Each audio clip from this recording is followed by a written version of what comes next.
You're listening to another Woodshop podcast, the okayest podcast of its type. Your hosts are Daniel Dunlap of Daniel Dunlap Woodworks, Peter Kapar of Petrie's Workshop, and Braden Boakes of Littlebug Woodworking. You can find them as well as the podcast on your favorite social media channels. Welcome to episode 235 of another Woodshop podcast. Joining us today, a first-time guest, most known for being the better half of one of our favorite people, which makes him pretty awesome.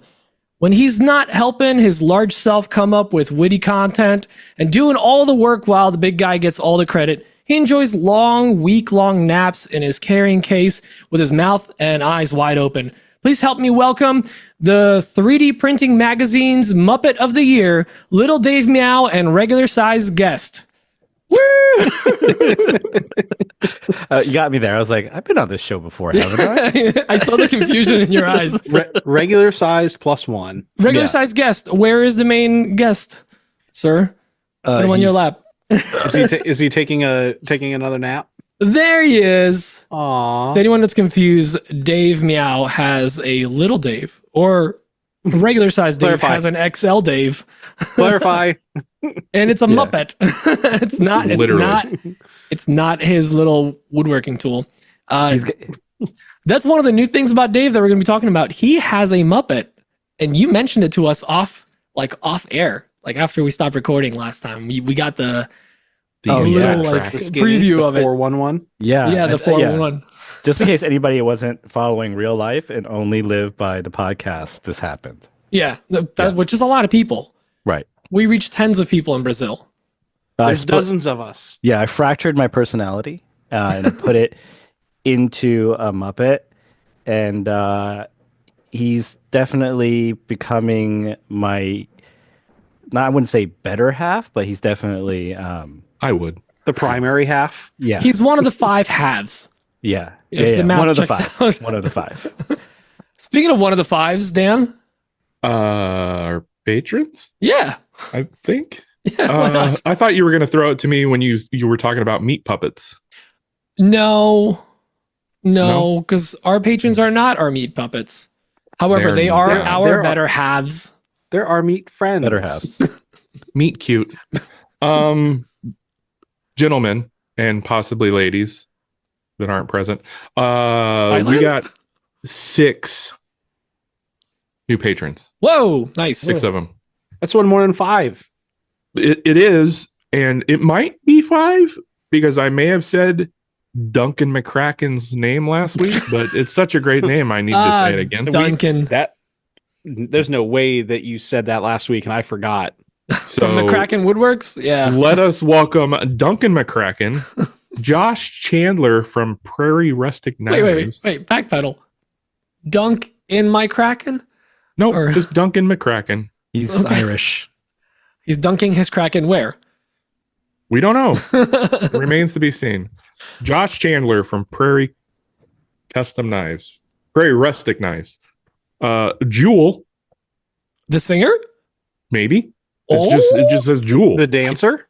Because we made it. I know, right? Suman Sarkar? Yeah. That sounds familiar. Yeah. Tupac Shakur? Yeah, I think that's Tupac's little brother. Yeah. Dan L. and Bob Brewer, which may or may not be a famous baseball player from the 70s. He might still be around.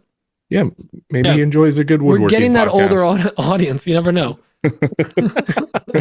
Speaking of older audiences, let's talk about the VIPs momentarily. Mm-hmm. They are as follows, in no particular order than the order that's on my screen. Chris Greenwood from Evolution Custom Woodworking. Dan's confirmed crazy Uncle Duffy from Duffy's Woodcraft. Uncle Duke's D. the preferred wooders lubricant at Windy Acres Works. I'm sorry, say that again? What happened?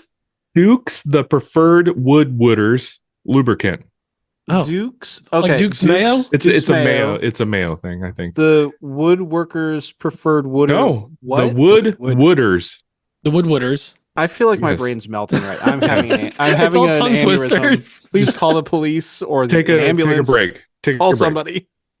Damon from BWG Woodworking, Jeremy Claybaugh, Mike from Woodwork and Weld, Dukes of Hazardous Mayo.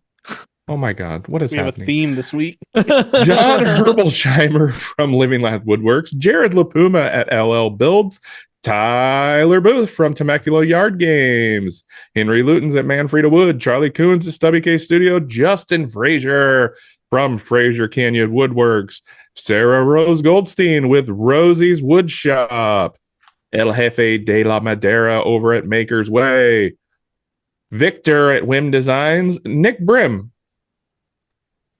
From Nick Brim. at Nick Brim Woodwork. What's That's happening? weird. Is That's this what's regular? happening. I liked that one least of all. Yeah, that's too plain. Max and Liz Reed at Reed Design Co. Bill Burkle at WTB Woodworking. And Malcolm over at Bossa Nova Woodworks. Tricky Dicky. That is Jake Conine over at Dobby's Craft House. Patrick Ginsel. That's it? It's Patrick Ginsel? Patrick Ginsel. He totally is cheating on us. He's with definitely another got another. podcast. Yeah. Definitely no, Patrick Patreon. and Nick Brim. And at yeah, this now point. cheating with Yeah. Nick. Yeah. Nick, what new podcast came out this week? Damn it. Ed Mancini at Pete Get Your Ass to the Gym. Oh, Mancini Woodworking. fun way to call me fat. Okay. Yeah, he did that last week too. I don't know. I can't Yeah, remember. he keeps messaging me daily, and I appreciate it. I really do. You did. Chris at Chris Will Make, Scott Shirk over at Red Lake Custom Woodworks, Max and Minnie Coons at Stubby K Studio, Justin Bailey from Campfire Woodworks, and John Grubb bringing up the caboose over at Grubb Will Make. That is your VIP lineup for January 20 nothing 20. because it's the 9th. Night. Should just leaned and said 2025. I should. Yeah. Dan, That's all I got. what if somebody else wants to sign up? How do they do that? There's probably a website out there somewhere. I don't know. I can't wait till we get to the point where we just Internet. quickly go like, want to thank all of our patrons for sponsorships, and it's just names flying by like it's the credits to a TV show. Like, Hamilton Dillbeck, he always thanks all his CNC with me members, Yeah. and it just flies by. I Thanks, have everyone. to watch real close to see my name. Where is it? Oh, Dan doesn't watch the come on. video. He just pauses at the end. Like, I'm trying to get my pause game on fleek. I just said that on fleek. yeah. Uh, That's the last year. Speaking of being on fleek, if you want to join the Matt Army, if you want to help us out on Patreon, go over to patreon.com/anotherwoodshop podcast. Get signed up over there. We are committed to doing monthly giveaways. And when I say we, I mean me, and I'm forcing these guys to go along with it. Last month, December, which wasn't part of Remember. this year, We remember because we gave away an FL Sun T1 Pro Delta Style 3D printer. If you're watching the video, you can see it in the background of Dave's shop or basement. It's not the one we gave away, but it's exactly like the one we gave away. The one we gave away went to Ed Mancini. This month, January, we're doing it again. Same thing, same. We just printed another 3D one printer. with the first printer. That's what we're going to do. We're just going to 3D print new 3D printers and give them away. Infinite giveaway glitch. They can't stop us. We're giving that away to all of our patrons. So if that sounds enticing to you, another reason to go sign up for Patreon. Each level of our patronage gets an extra entry into the giveaway. So the bottom level of a paid patronage gets one entry, 2, 3, 4, so on and so forth. Nick Brim has 5. I don't know. He changed his name to just Nick Brim. So 3. He's got 3. I don't know.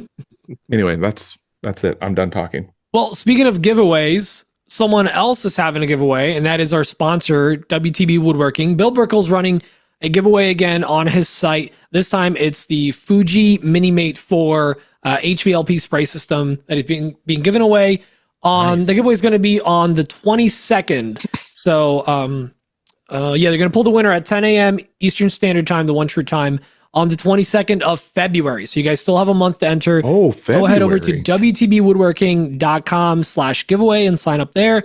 There's also some exciting stuff. He's got some new products coming in. He's officially stocking Bumbleshoots as of the week of the 6th, which is this week.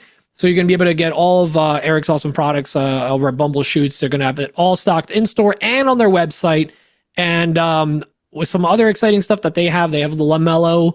They're a Lamello dealer, so they have a bunch of the Lamello stuff there. You can test it out, try it out, see how it works.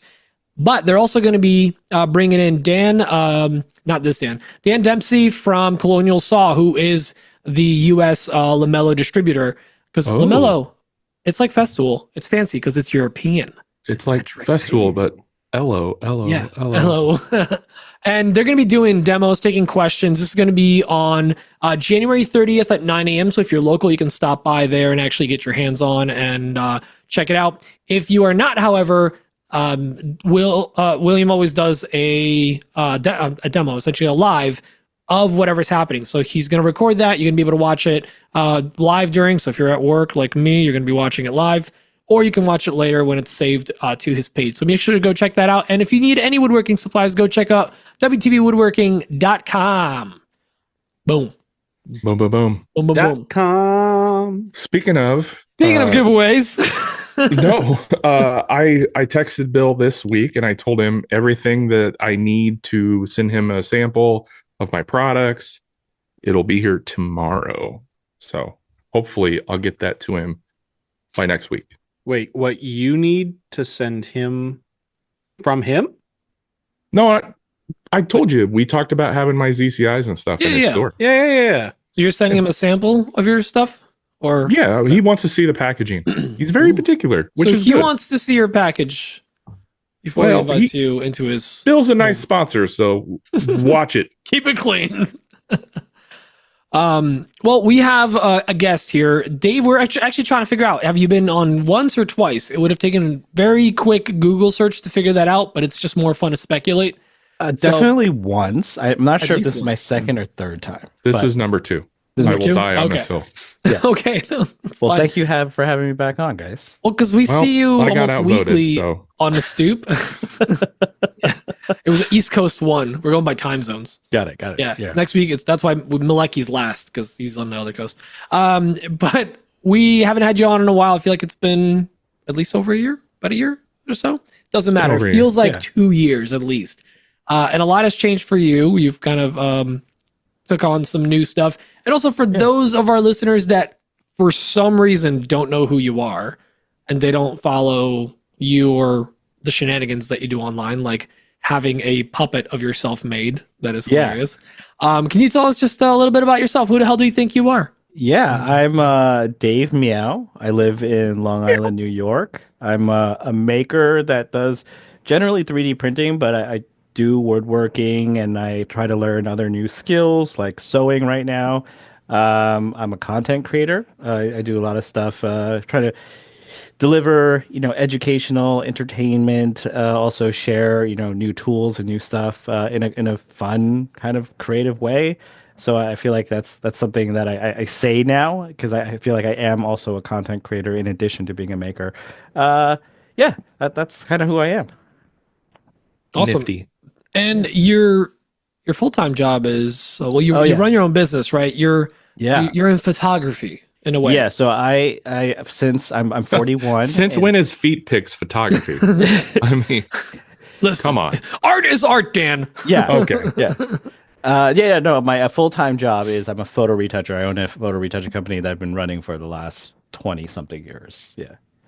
And That's my bread and butter. because this has to get asked with AI, you're still busy.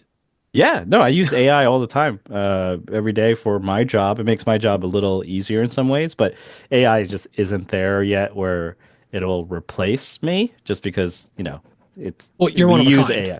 Yeah, we use AI. Well, yeah, obviously. But we I think everyone in here has used AI to generate, imagery and stuff. And it's not exactly what you want all the time. So I think there will be, a job where people will be like a prompter, like they know how to prompt stuff well, right?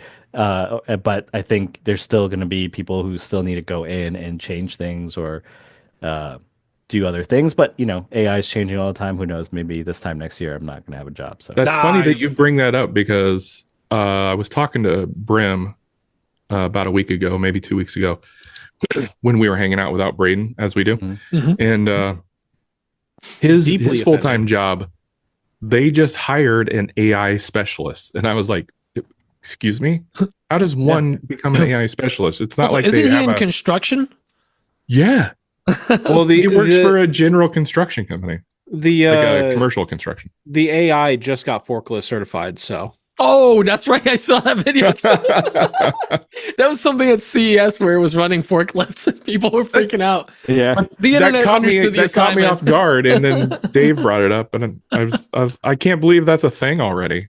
You know, I And mean, job title you're one of the already. early adopters too. You got the little rabbit, not the one that vibrates, the one that answers your questions, right? yeah. No, I have so many AI devices in this room right now.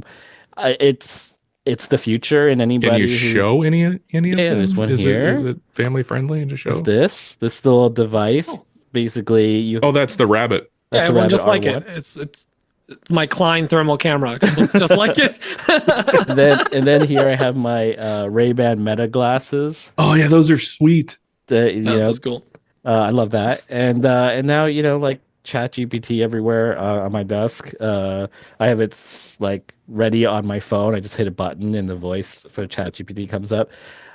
It's just it's not going anywhere. So you got to learn. Might how as to well use it. embrace it, right? And Yep. and I didn't mean to like take the conversation to AI. We don't have to. We have a lot of other fun stuff to talk about. But you're one of those creators that I think you gave me permission by doing what you're doing. I felt like I got permission to do more tech content with my making content because you really melded making, creating, and technology together really well, and you worked it into your content so much that I was like, oh, this is all maker adjacent. This is still making. This is, and it broadened it even more. I've been saying for a long time, like I kept thinking I had to be a furniture maker, a woodworker, but like, no, I'm just a maker. Like I make everything. And you mentioned sewing. Like my mom was a seamstress her whole life. Like I have 3 sewing machines in my basement that I've been meaning to like pick up again and stuff. So what's some other stuff that you've been making? Because obviously you're a big tech nerd, but what else are you working on? Well, I mean, like you said, like what I like to do is take new technologies, like even the Vision Pro, like VR, augmented reality, and even the tools we have, and try to use it in like non-traditional ways, like things that are thinking out of the box, so that it gets people thinking about like other things than like making what everybody normally does on a CNC or on a 3D printer or on a laser. So like for me, it's just that's kind of what I love is technology and trying to think up of, ways of doing a project, but maybe doing it with like all the tools that I have, like the limitation isn't the idea, but maybe the limitation is that I have to use everything I have, which isn't a limitation, but it's more like, like a process of building, like how can I bring in so many different things into this one project to complicate it, but also to, create unique design elements into something. I also try to bring like 3D printing to other brands and things that are kind of adjacent. Like right now I am working with a e-bike company, and I'm going to kind of bring e-biking with 3D printing together. I mean, there's, you'll see. It's going to be kind of interesting, and I think it might go viral with the idea. But yeah, I'm just trying to always kind of think out of the box a little bit with stuff. you wouldn't download a car, but you would definitely 3D print a bike. You could. I would 100% download a car. I mean, 3D printed cars that's been a thing. Ghost cars. Ghost cars. I also understand that you've been training drone flying simulators, and are you getting any practice in over Jersey these days or anything like that? I'm not allowed to talk about that. Yeah, I'm freelancing in Ukraine right now, though. Oh no! Thank you, Slava Ukraini. All right, that's cool because I remember one time we went down a rabbit hole on the stoop once of like drones and stuff. Yeah. And right around the time Emma's friend like gave Emma a box of like old drones and drone parts. Oh. And I'm like, I can't go down this rabbit hole. Yeah. I will never financially recover from this. Also the time. Yeah. So it's like sitting there in the basement, like waiting for the right time, which will never come. Howard. Yeah, it's been on my list for a while, and that also is kind of daunting because I know if I get into it, I'm going to get really into it, and then say goodbye to like other stuff that is being productive right now. I see you made in the last year, or you had a YouTube channel, but you leaned into it a little bit. Yeah, I leaned into it. I want to start working on long form content a little bit more. I want to grow just my follower count on YouTube and, you know, figure that out. I feel like short form content, Instagram, I've figured out how to tell a story and grab attention within 60 seconds. And now I kind of want to take that same kind of what I learned there and then stretch it out to long form. But I did kind of go hard and I got a little burnt out on it. But I am going to come back in 2025 to finish some of the content that I plan on doing. I know you guys last episode were talking about your goals from last year to this year. Braden had a couple of videos that he wanted to get out this year, so I'm with you, Braden. I'm going to try to get them out too. You got a couple out though. That's pretty good. Yeah. And is that like, do you have a goal of like, you want to go full-time content creator, or do you like having your business? Like, No, I don't think I want to go full time. Content creation this whole time has always been about having fun, and I think maybe when I came on the show the first time, I kind of mentioned it briefly that when I first came on, my goal was to basically meet other makers because none of my friends in real life did any of this, and I didn't have any, your friends were lame. Yeah, they were so lame. Yeah. And I didn't have anything to bounce, like ideas off of. I didn't have anybody to like ask how to do this or that. And I was just watching a lot of YouTube videos, following a lot of people. I was sending DMs and comments, and then people were helping me out. And then I was starting to make stuff, and I was like, I'm making some stuff. I was inspired to make. Let me post and share what I'm doing, and maybe I'll get followers. I'll get more friends. Maybe I'll get brand deals that can help give me tools and help pay for this hobby. And sure enough, like that was the plan. And now, like, I don't know, it's been 4 or 5 years now, 5 years, I would say. And I got made tons of friends for life, working with brands and that's where I wanted. And I don't think I think last year I was like, all right, I got to take this a little more seriously because a lot of big brands are reaching out.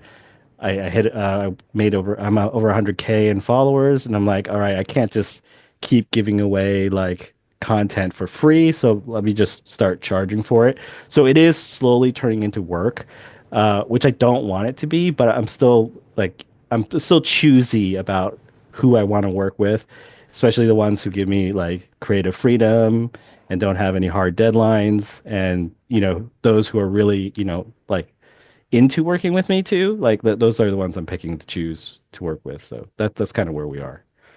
I was super shocked when you mentioned that you were going to send us an invoice just for the time to be on the podcast. Yeah, you got to take it seriously. I mean, anyone who's not doing this, you really got to send these guys an invoice. I mean, they're making bank now. You hear all the VIPs in the beginning. I thought we were gonna fall under the I made some friends in the maker community sort of like level, but no. Oh, you guys aren't friends. We you guys got the strictly business. It's the business expense. We're all business expenses. I got that vibe. That's why we get the 1099 at the end of the year. FYI, Dave was on our show last November 5th, 2023, episode 178. There we go. Okay. Horn plastic. It takes roughly 60 episodes before we run out of people that we know to ask that haven't been on the show. Just loop again. Yeah. We bring back we bring the classics, the cozy blanket, that hoodie you always reach for, right? Snuggies. It's like that you want. It's like a Disney 20th anniversary like re-release. Like we take our guests out of the vault. Right. A pair of jeans that fit just right. I'm Mulan. Got it. You're Mulan. That's it. Yeah. Now I have this song stuck in my head. Damn it. Let's get down to Oh, that song. Son of a- Why'd you have to say? All right, let's not get canceled. Disney's really hardcore about that stuff. We probably got a flag just for that. and we're not even aired. We're local. We're locally recording right now. So aside from the e-bike, do you have a project coming up that you're excited about? I'm working on. Is this a what's on my bench thing, or are we going to do that later too? You know what? Let's do. What's on my bench? So why don't we do that? What is on your bench? Okay, so the bike, there's gonna be 2 reels I'm doing. That's kind of I'm not gonna give it away yet, but there's gonna be stuff that I'm gonna be 3D printing for the bike. But then there is I don't know if you guys saw the reel recently where I kind of let friends send prints to my printer, and I don't know what it is. And I did one with Austin Bradley, and he sent my head as a Pez dispenser. Pez dispenser? Yeah, but it was like the filament was like this kind of crazy quad color filament. It didn't look like great as it a didn't Pez do dispenser. It justice. No. So I'm remaking that, but in actual Pez dispenser colors, and then painting my head so it looked real. And then I did another version of it. I'll let you guys know, full size. I mean, real size. So I got a real Pez dispenser, printed the head so I could replace it. So I'll have a real like my head Pez dispenser that is the exact same smaller version of the big one that I'm making. That's what's on my bench now. And then also I got a new sewing machine. That's an embroidery machine. So I'm gonna start making. I was making bags last year, and I want to continue doing that. But now I could like embroider on like serial codes, model numbers, even logos onto it for like certain parts of like flaps and stuff, or maybe just overall like labeling on fabrics. And I want to do like handkerchiefs and stuff like that. Just monogrammed little my lady, right? But it has my little logo on it. But yeah, that's the kind of I'm learning that right now. It's not that hard. And sewing machines, like I bought this on Marketplace for like $250, $300. Wow, that is cheap. That's kind of crazy. Yeah, you can't get a CNC for that. Did you even try to offer them like a subwoofer or anything?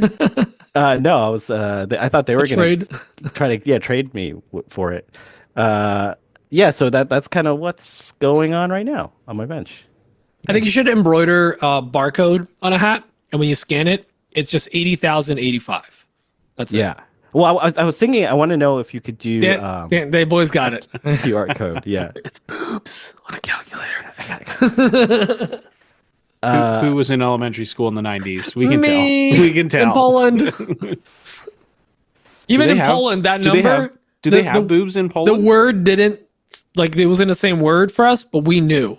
They don't. There's no boobs in Poland. That's a famous song. There's no boobs in Poland. That's true. Yeah. I've never seen a Polish version of Baywatch, so there's a reason. There's no woodbunny.pl, right? I was trying to say wood bunny in Polish, but I don't. Drewniany zając. There we go. Wood bunny. That really just rolls off the tongue. It really does. Just such a sexy language. It really is. It's one of the world's romance languages. French, Polish. Yeah. Yeah. Okay. Well, speaking of Polish, Braden, what's on your bench? Well, I'm converting to Polishness. Polishism. Yeah. That's cool. Yeah. When is your baptism? I'm going to go Orthodox Polish. So. Pretty excited about that. It's more rules, but I think that I'll operate better with real heavy in the bell bottoms, that part of Poland. Yeah, I think that I'll operate better with the just like the real stringent like rules, like do this. Like I think that'll be good for me, like order. Right. Right. I don't know where to go. So with this are you joke saying your methods right now are unorthodox and they're going to are, yeah. Just some might call it Wimbly Bimbly. Show title. Wimbly Bimbly Polishness. What is on my bench? I am I know this is Braden's Etsy. I'm working on the kitchen island. We got the carcass so I'm transporting the carcass for the island in 3 separate pieces, and then I'm going to finish it there. That allows us to like shim everything and make sure it's all square and the way that we want to, and then I'll just put in all of the rails and stiles for trim to seal it all up. My dad and I took everything over there. We took a bunch of the drawer boxes that we made, and guys, the Blum undermount hardware is 100% worth the extra money. I have used other undermount drawer slides. In fact, I used a set of undermount drawer slides that were like the cheap $13 a set ones on a nightstand that I built. Not the ceviche ones, right? No, not the chopped liver, not the chopped fish ones. This was like drawer slides.com or something like that. I used those like a year ago when I built this thing, and it's as the cobbler's children have no shoes sort of thing. This side table this nightstand is half finished. It has no faces. Only one of the drawers is done. Also doesn't have shoes. It also has no shoes on it. And I went, and after putting in the Blum slides for this island, I went and I had to I told my wife I'll mess with it. Like, I'll start getting your nightstand to where it actually can shut and the dog can stop trying to like eat all your tissues and stuff like that. And you don't have like a box of tissues to blow your nose in the middle of the night? Like, you got a cold? Blow your nose, huh? When you're lonely? Okay. No. That's my side. Oh, right. And so I pulled out the drawer and started. I'm like, these slides are just garbage. These are trash. And so now I've got to order 13-inch drawer slides to replace the bulk order of drawer slides that I got last year. And like slides.com. Blum drawer slides are not that expensive. Like they're not bad, but they're not cheap, but they're not like they're not bad like when you need one set, but when you're doing a kitchen, you need like 9 sets of them. Like, well, I actually found it to be cheaper when I bought a 6-pack, and the 6-pack was cheaper than buying them individually. I keep trying to buy 6-packs. Did you try buying a keg? Can you buy a keg of slides? The problem is it's expensive when you get a taste for the good stuff. I know. Yeah, I can never go back now. Yeah. And in fact, if anybody wants to buy some knockoff soft close, so gently loved slides that have been sitting in. No, they're all brand new. They've just been sitting in a box underneath my outfeed table. Yeah. We all have like those stores. Well, Dan and I have these like stores of hundreds of slides of all varieties, but I'm still sitting on a bunch of slides I found at the Habitat for Humanity restore store. They had a pile of them for $5, and I was like, "Yep, take them." Because you figured shop that was like projects, 4 years right? ago. You always figured shop projects, but yeah. But yeah, so I got those all installed, and then we took all these drawer boxes over, and these were not meant for the island. I'm also redoing all of the drawers and door faces and drawer faces and everything for the rest of the kitchen to change them to like a shaker style. And we go to install, and I install in one of the bigger spots, and it works perfect. It's a dream. Set it up the first time, doesn't need any adjustment. Close it, and it's soft closes. Because use metric. The gal's like, that's so fantastic. And so I think, well, cool. I'm going to put in a couple more of these, just knock it out. And I go to put the box in. My dad had sent me measurements. But he sent me measurements for the openings, not for the drawers, and I built the drawers to the exact size, height-wise, of the opening. So, like, they just immediately chunk, tunk, tunk. They just grind it in there. And so, of course, and it's luckily the widths are perfect. Like, they all fit fine there, but I had to bring all 9 of the ones that I took out their back, and I've got to literally just run them all through the table, so I'm taking an inch square off the top of all of them.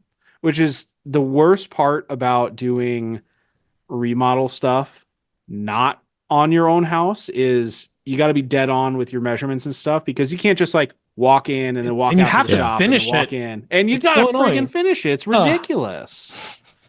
And like finish it quick. It's not like at home where I can, Aretha can ask for Worse something. than my I need to be like, wife, am I right? Look, honey, I'm a man. I don't need to be reminded every 6 months. So that's kind of what I'm working on. We're getting down to the final steps. You I could need say to- we're getting down to business. We are getting down to business to defeat the Huns.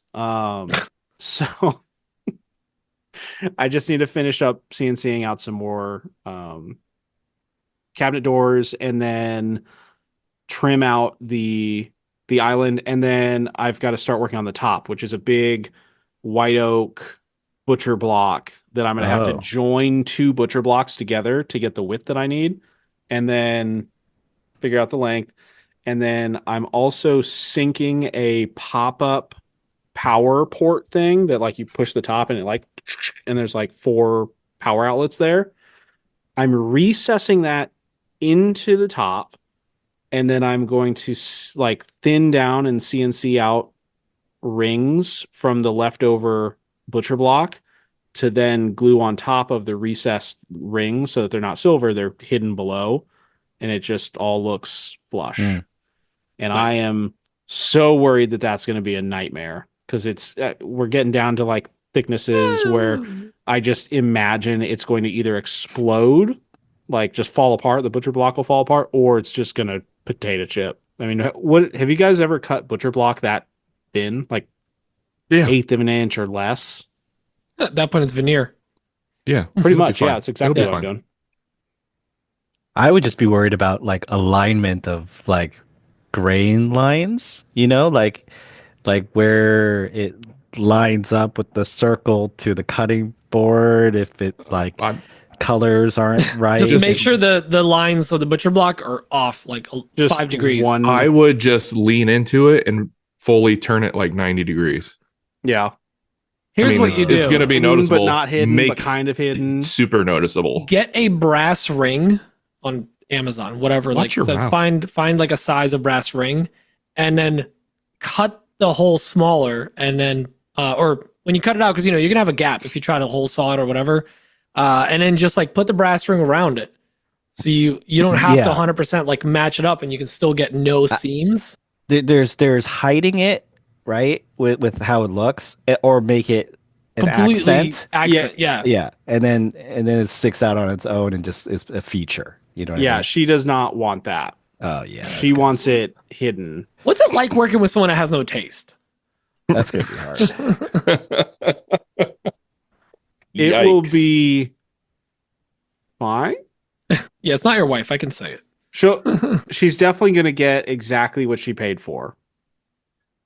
There was a great friends and family discount. So, Oh, I see. but yeah, so that's what I've been working on. I'm just getting these giant carcasses out of the shop, because I'm starting to just not be able to walk from one end to the other without limboing and tripping, and I need to get stuff out so I can work on some like some fun projects that I want to do coming up. So that's what I'm working on. Fun. Speaking of Fun doing the same projects. thing week over week, Dan? Hey, I got exciting new things to talk about. Our Boys. patrons? As always, Etsy keeps me busy. I mean, everybody knows that. At this point, I really don't need to bring it up. I feel like it's just implied. But last week I said one of the goals, I think this was one of my goals, I don't remember now, that I wanted to like stock items so that we're not making them as people order. I can just pull them off a shelf and package them up right away. So I'm taking steps to make that happen. One of the steps is, if you're watching the video behind me, By the way, that was not one of your goals. I confirmed. It is now. I'm making it. Behind me, there's going to be some shelving that's going to be back here next week. It showed up today, so I'm going to put in some like industrial shelves back here. Oh, Dan, I ordered some of that, but Did the you? 12-inch, because I wanted it to be shallow. Yeah, I got as big as I could. They're 72 inches tall by 35 wide and 15 deep, or Nice. 16 deep. Ladies. I got 2 of them. So, well, so I'm going to stock those with inserts, and I may or may not move my 3D printers over. I don't know. I haven't decided yet, but that's all going to look different next week, hopefully. I think I also mentioned last week that I'm having trouble with my dust collector yet again, but it's because of, well, the planer works amazingly, right? Mm-hmm. But it's creating a different type of dust than what I was used to. Because I was dealing with a lot of fine dust from the drum sander. I was used to dealing with that. I had everything set up for that. I don't know why I was milking the cow. Just Force a habit. You're like Trump at a dance party. What habit? So anyways, the planer works so good, but the shavings are really like fluffy. Ooh. Right? And they take up a lot of space because they're so fluffy. There's a lot of air in between, so they take up a lot of space. Well, the Cyclone I have, it's only a 5-inch port on the inlet and the outlet, I believe. Mm-hmm. And so it gets clogged up from time to time, and then it'll back all the way up through the whole piping, and it's really annoying. So I've already ordered a new Cyclone, like the big one, a bigger Cyclone, and a bigger drum, because I think right now all I have is like a 30-gallon drum. So I'm gonna. Did you get a 55? I got a 55. Like, I don't have to lift it. Sutton does. Yeah. So we'll be doing that probably sometime next week before we record next. Good luck, Braden. I'm busy. Yeah. I'm sick that day. No, this should be super easy. That's what we say every single time. 7 hours later. I'm pretty sure that Sutton and I cannot. We've taken apart and put back together the dust collection system to fix clogs so many times. We're very efficient at it. We're like NASCAR pit crew efficient at it at this point. Yeah, it's ridiculous. So that's happening. I'm also going to make a clamping system to put on my bench that's right by my table saw. That's where Sutton puts together all my C tables. And I have kind of a pseudo system for that. It's not the best, but I'm going to integrate like a clamping system into the bench that's specific for those tables. And I'll share more of that as I'm doing it in my stories and probably in a post as well on Instagram. So if you're not following me and you want to know what the hell I'm talking about, you probably should go do that. So it's going to require T-track and stuff, and some of that stuff arrived today. So that's pretty cool. What else? Oh yeah, we cut out and made like 8 tables today. This is just a part of my to hell with it, balls to the wall. If somebody orders a table, we're going to make 4, 5, 6, 7, 8 just to have them in stock. So that's Daniel Dunlap's Woodworks. Our balls are on the wall on a table. And I learned something about 3D printing today. Dave, I don't know if you knew this, but you can use both sides. Save it for the question. We have a question. Oh, is that part of the question? That's part of the question. That's why I learned. All right, please educate me later. Yeah, please. I'll educate you later. Yeah, educate him. I think that's it. I think that's everything. Yeah. Did you make? I'm going to ask for a question. Did you everything you had made to order before? Basically, yes. Wow. Even like bow ties and stuff like that? Well, no, I actually would cut out batch bow ties and throw them in a bucket and then fill them as needed. But right. Okay. It wasn't enough. I was doing more bow ties than I could keep up with. It was more made to disorder. Yeah, got it. God, I hate how accurate that is. It was a living nightmare, basically. It was like Groundhog Day. Yeah.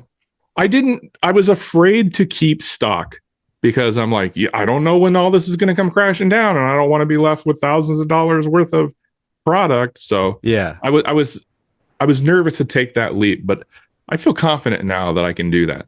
You know what I mean? Does that make sense? Yep, yeah, totally. Yeah. Can't wait for it to collapse tomorrow. Thank you, Braden. Thank you for the vote of confidence. That is growth. I like it. He meant to say gross, but he has a lisp. That's growth. He Mike Tyson that one Thanks, up. thanks, Pete. Pete, why don't you talk a little bit? I'll us keep about it you. clean. So short. My first thing was cleaning. I cleaned up the shop. My workshop was suffering from not working in the shop for a couple weeks while I had family over and it was the holidays, and it just became a dumping ground for everything, and every surface was covered. And I finally cleaned it up the other day. But it has been, and Dave knows, he's been out on this coast. Like, it's so cold out here these days. Like, the wind chill is really rough. And I know some people are like, oh, that's nothing in Minnesota, but like, we're in Jersey. We're delicate flowers. That was a good accent. You'll betcha. That's a little regional. So like it's been like 1 degree or Would you 5 degrees say- at night with the Yeah. wind chill. Would you say the wind chill has no chill? It has no chill. Yeah, the wind chill has no chill. No, it has extra bonus chill. It Yeah, sounds like I've been super chill. And like super chill. Just my a chill shop guy. is usually like it won't drop often below 50. It's usually like it bottoms out. I think the lowest I've ever seen was like 46. And I saw that number way too many times in the last 2 weeks. And like by the door, that's why I had the thermal camera out. I was going around the shop, and there's parts of like the cinder blocks that go around the shop that were 25 degrees. It was that cold, and like by the door and stuff. So even though like I have the mini split and everything, it just takes a while to heat up the shop these days. So it takes a couple hours to get it up, and warmed up. But anyways, got it cleaned up. Even my CNC is completely clean, and that's for a reason. What? Yeah, might even turn it on. Yeah, Oh, we'll see. Got something coming up that's exciting. It's called turning it on.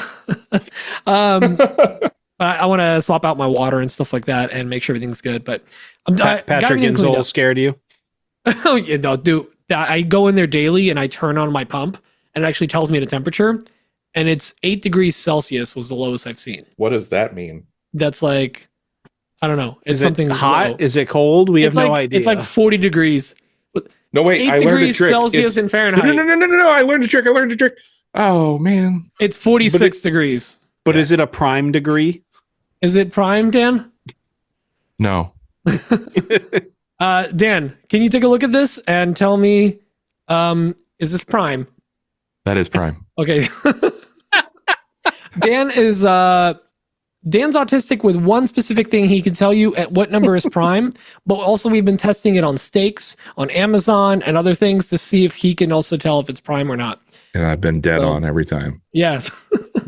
Anyways, the shop is clean. I have been doing a lot of admin stuff because I've been putting stuff off. I had a meltdown yesterday, and I was texting you guys. I was like, "Hey, I need to vent." Like I had a rough couple of months. I've been going full Dan on some stuff, getting like emails from brands or things I need to deal with, and I've just been ignoring them, hoping they go away.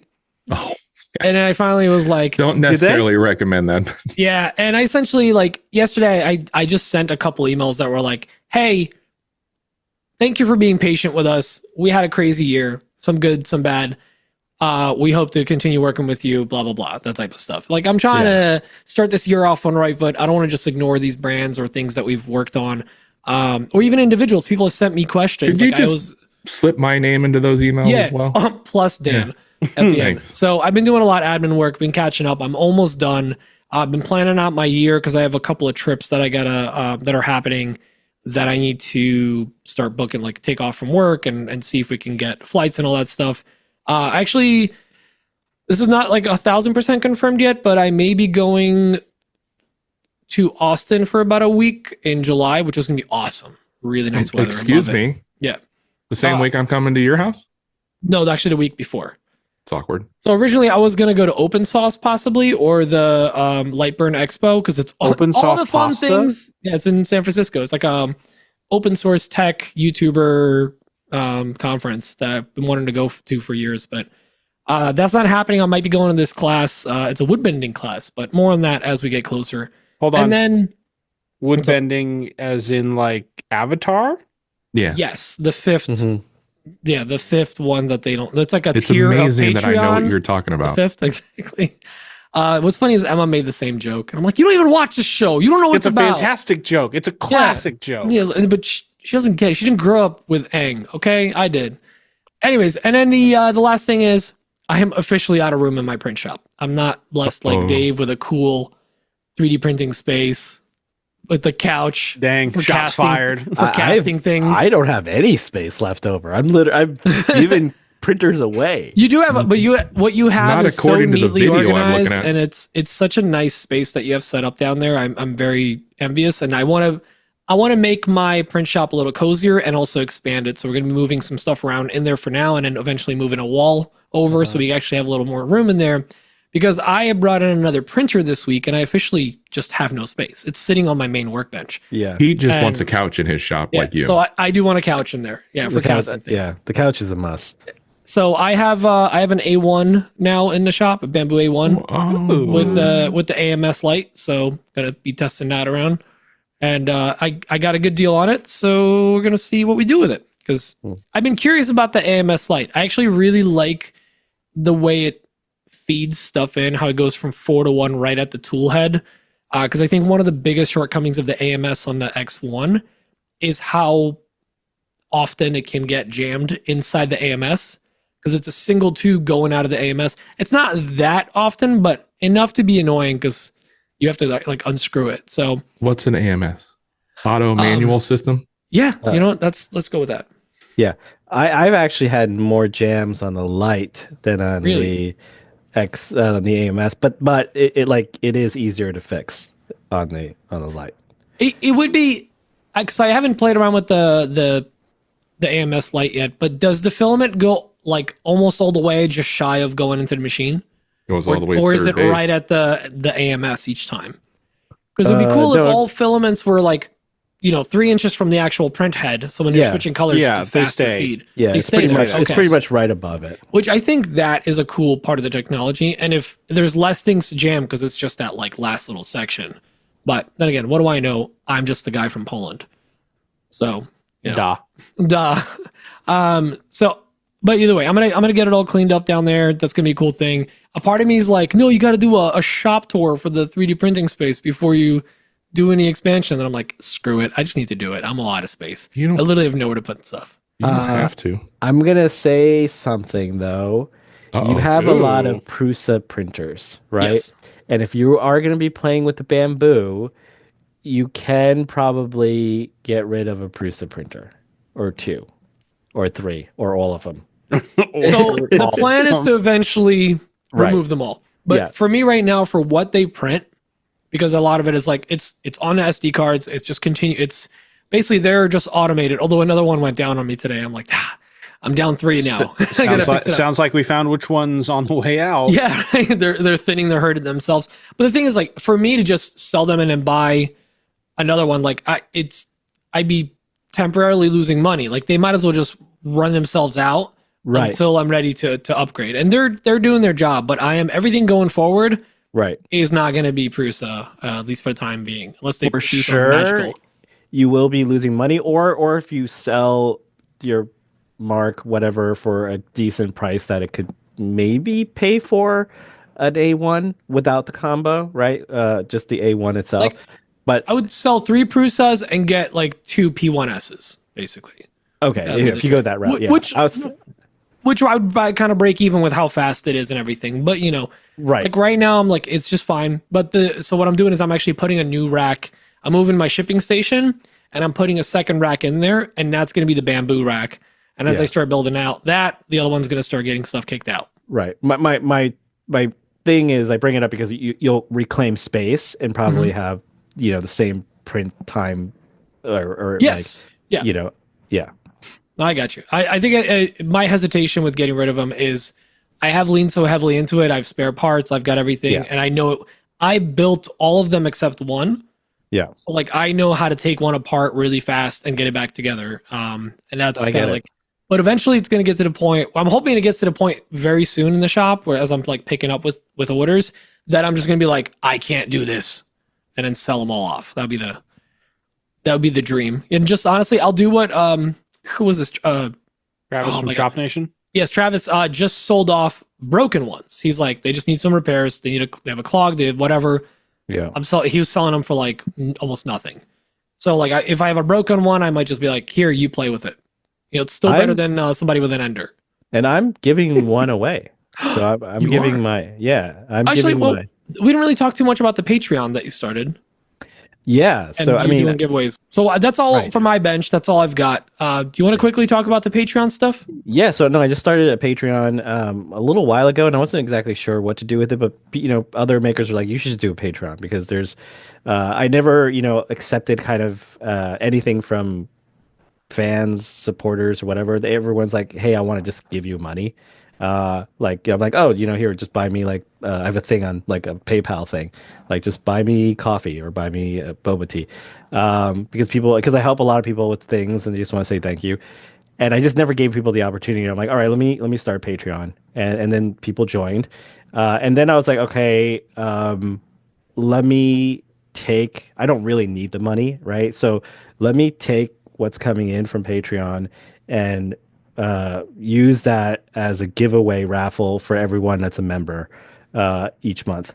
And we've given away an A1 combo last month. Before that, I was doing a 3D scanner, the one that I had from Einstar, the from Shining 3D. Before that, it was kind of like prints and stuff that I had that I was kind of just building up, kind of like the pot, basically, and just another way of like getting equipment that from sponsors and stuff that I don't really use, but it's still expensive, and other people just can't afford that kind of equipment, that they could get it in their hands for just like the minimum amount they pay for Patreon. So just getting equipment into people's hands and a way of supporting other people that are following me and supporting me, and now supporting each other through this whole thing. So this month I'm giving away my Mark IV, and I'm also giving away, on top of that, a gift card through Prusa so that they could upgrade it to a 4S if they wanted to, or use that to buy filament.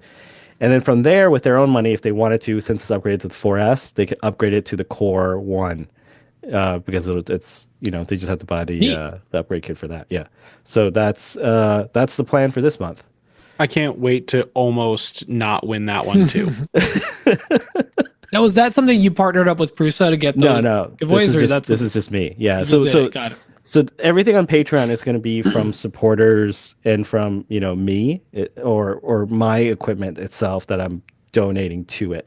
Anything that brands still give me, it's going to be free for everyone through like the main Instagram channel, because that's it's free from the brand, right? Whereas this is going to be from my personal stuff, or from the revenue from Patreon going back into raffles and stuff like that. The Dave collection.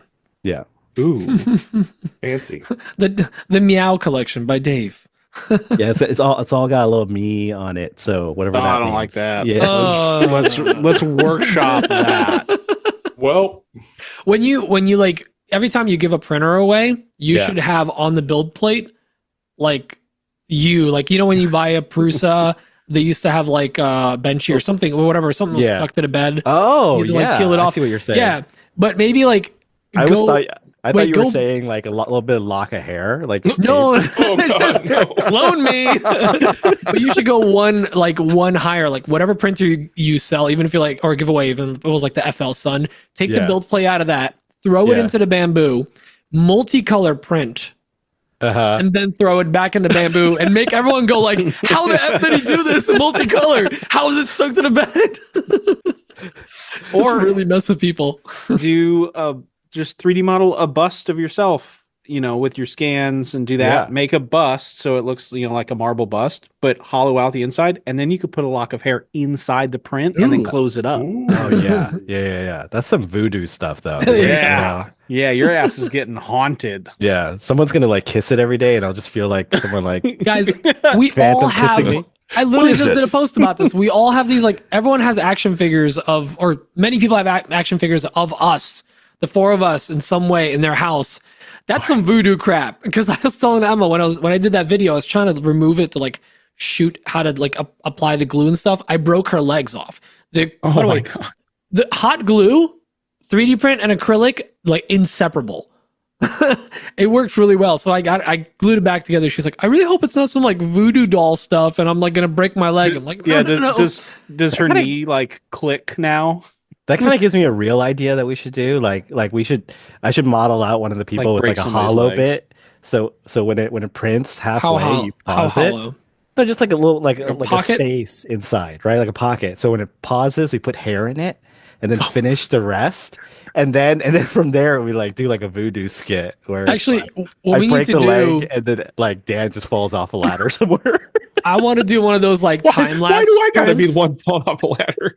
Dave, I have don't you know seen how we those collaborate. videos where it's someone's printing a print, but in the print they layer words and it goes to music? Yeah. I want that, but then like as it's printing Dan, when it gets like his torso, it's just like the Odie's oil logo No. a bunch of times. Don't do that to me. Don't do that to me. I'll die of a heart attack. So good. There's so many cool things that people are doing with 3D printing, man. It's Yeah, so that's awesome. cool. There's so many ways we can haunt our friends. Yeah. And we recently actually to kind of go back to, we're done with the what's on a bench. We're going back to questions now or an interview. We both got involved with a company that we both use very heavily for the last couple of years, and that's Fusion 360. We both got to like actually connect with them. They started. I think I initially reached out, and they were talking to you as well at the same time, and we've like done their like they have like office hours and Zoom calls where they just show off some stuff and features, and it's cool. They're legitimately like asking people like, "Hey, what do you guys want to see?" And like they've asked Dave to speak, they've asked me to speak, and like on their little meetings, and they want to know what they want, like what they should add next. It's really cool. Like you never think that like Autodesk would be listening to people at like ground level on Instagram. I have an idea on what they should add next. What's that, Dan? Gumball dispenser. Okay. Autodesk, roll out. Autodesk assemble. I do like working with them as a brand because they're like, what we're gonna do some classes, vote on what you want to see, so that they basically are educating us so better to know the product so that we can improve on our making and so that we can share it. And it's just like it makes total sense. Like, and it's no brainer. Like we're already doing the work. We just might share it more now to like show off like, hey, this is actually how I did this part. And I've shared like dumb things that I consider to be like basic knowledge now, and had people be like, whoa, I didn't know that was a thing. Like, okay, I need to do more of these. That reminds me on a different kind of vein, but like sort of the same kind of thing.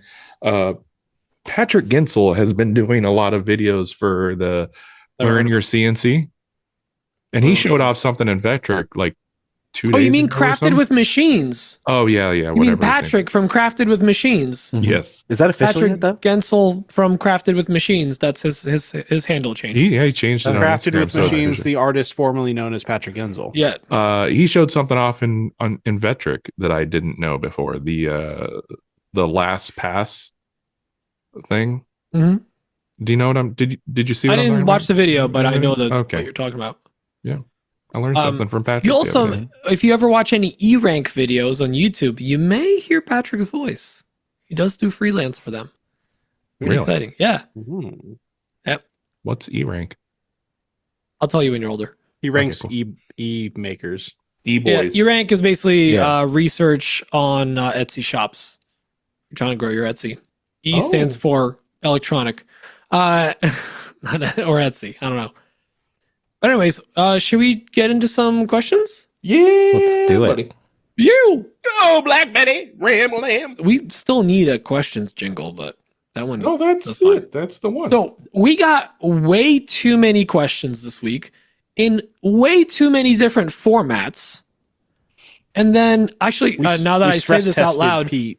I'm pretty sure Greg D'Ambrosio said in the chat that he sent us a voice message in Instagram, and I forgot. So we'll play it next week. But we're going to play some of the questions, not all of them, just to, because we value Dave's time. Also, he's also on the East Coast. We have to get to bed.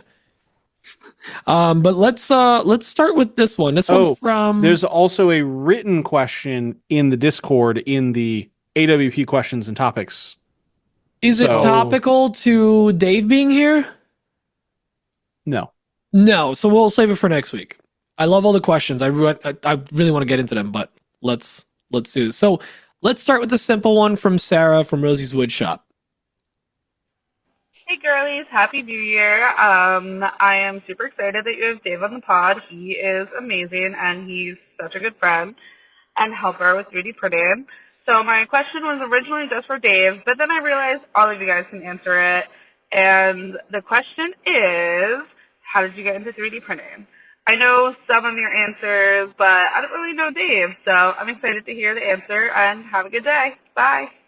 She doesn't know the story? The story? How he fell into a vat of radioactive 3D printers and came out 3D Dave. My mom was a 3D printer. I mean, she 3D printed me, and I was just nice. That's just how it happened. Yeah, you know? I want to be like my mom. So Yeah. And she used his dad's filament, if you know what I mean. Whoa. When a man loves a printer. Is that technically resin printing? Hey, Yeah. is it? I hate this. I hate all of it. It's more like candle making, where every time you dip it, there's another layer. Oh, wait. Dip Is candle what? making 3D printing? It's 3D.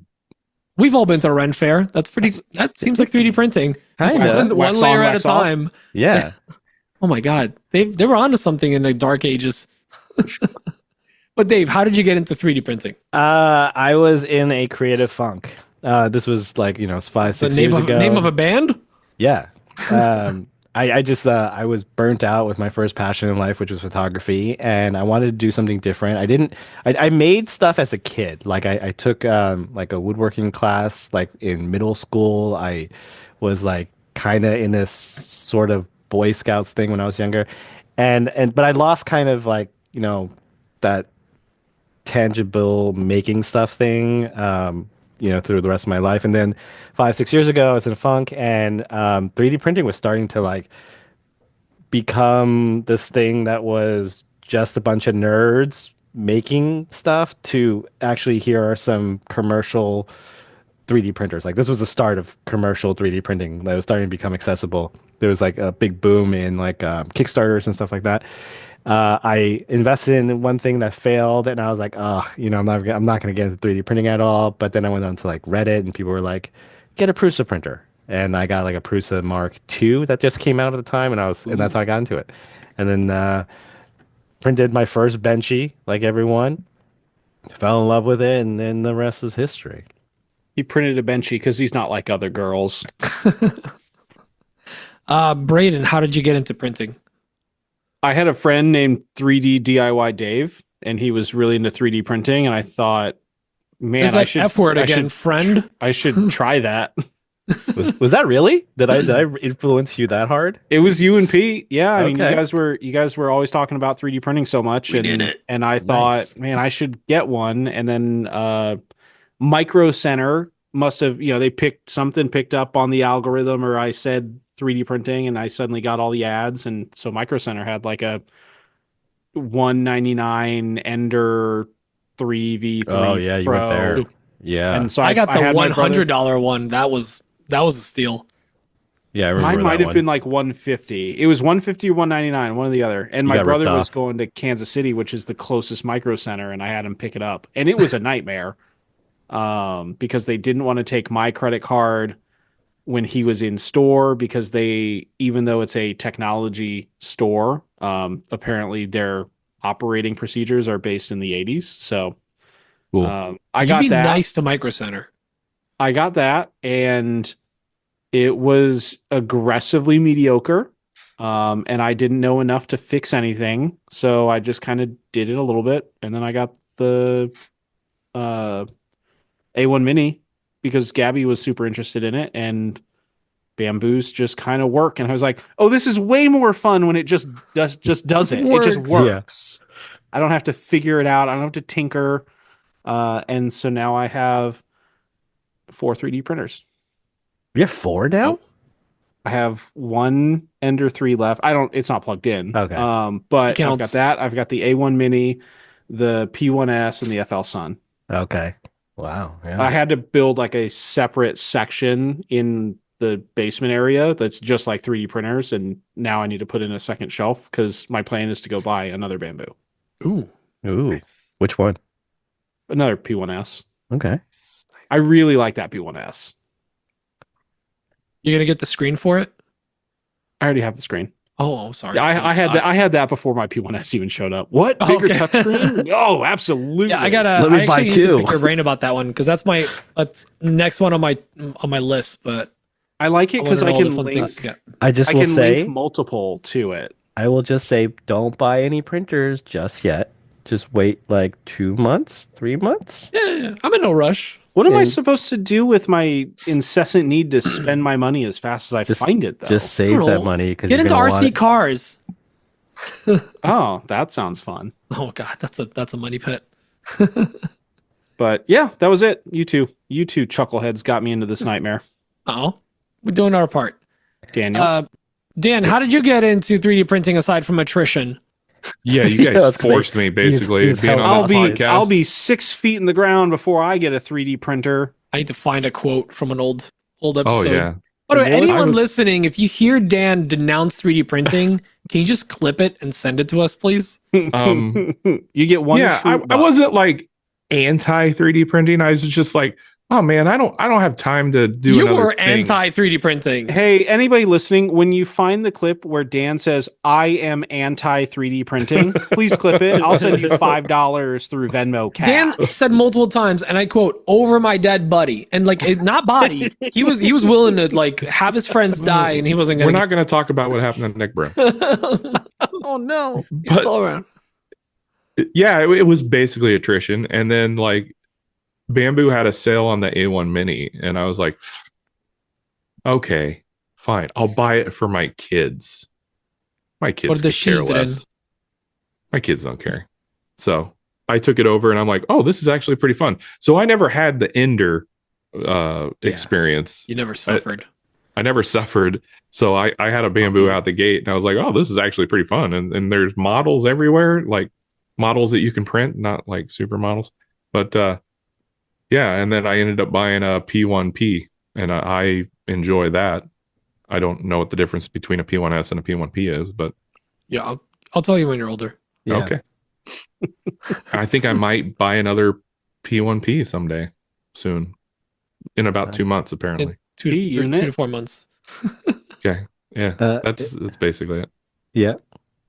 Peter. Hello. Peter. For 3D me, eater. it was it seemed like the natural thing, the next thing to get after I got Shape America. Poco.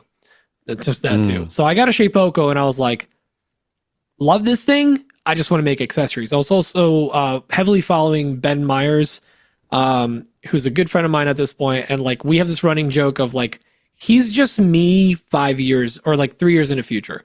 Like if he gets a CNC, I'll get a CNC. Then he got 3D printers, so I got a 3D printer. So he started making models for the 3D printer, for the CNC.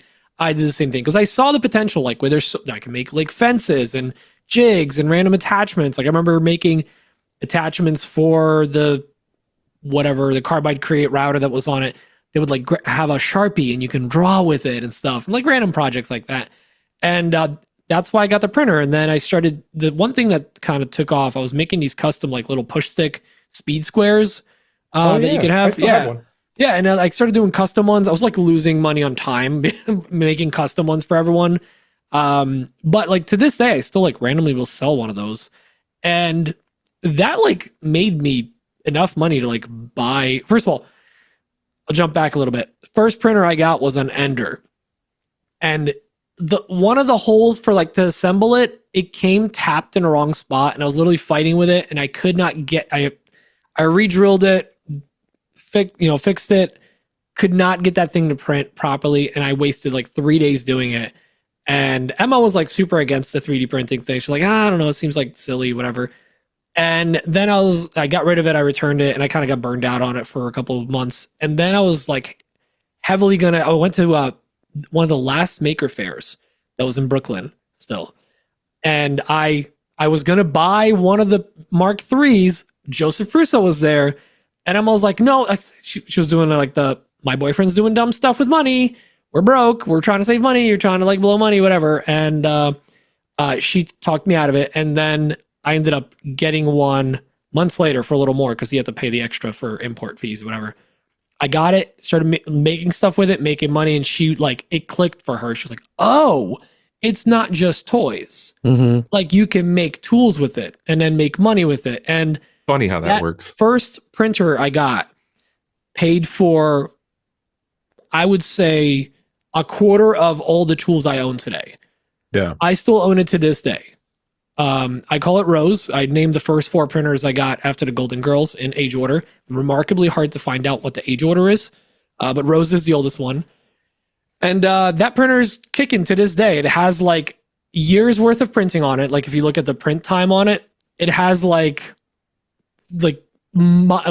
so many miles of filament that have run through this thing. It is a beast. So it's also like close to my heart because my business started and grew on 3D printers. I got 2 initially. So after like a year or so, I got the second one. Those 2 printers have quite literally paid for over half of my shop. Yeah. Everything else I got was just like gravy. It was just everything was paid for. It was awesome. Now I have the 8 printers, 8 Prusas. Plus, actually, I keep forgetting there's a Mini here. That's just an accent in my background. It works perfectly fine. I just haven't run it.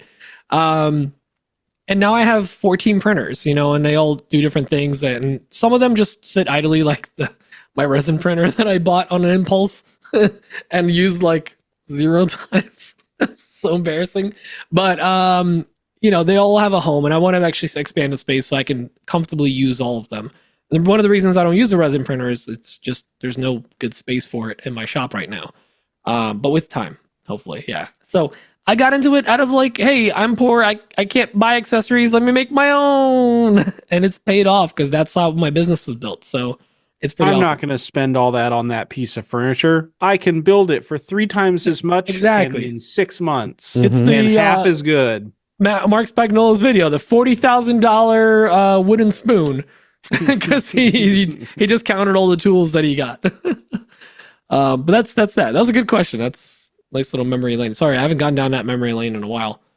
Let me pull up this question from, I know Dan really is excited to talk about this. So Alex Adams. My OMA 3D DIY bros. Do you guys just use one side of your print plate until it's completely unusable before you flip to the other side? Or do you try to flip and alternate your 3D print plate to get even wear until it's unusable? Dan? I don't know if you guys knew this, but you can use both sides of the print plate. Dan I just learned this today. What? You should have seen his face when he flipped it over, and it was identical. He had to go check. There's a logo on both sides. What? I had no idea. I mean, I knew it came off because I've taken it off before, but it never clicked that you could use both sides. Yeah.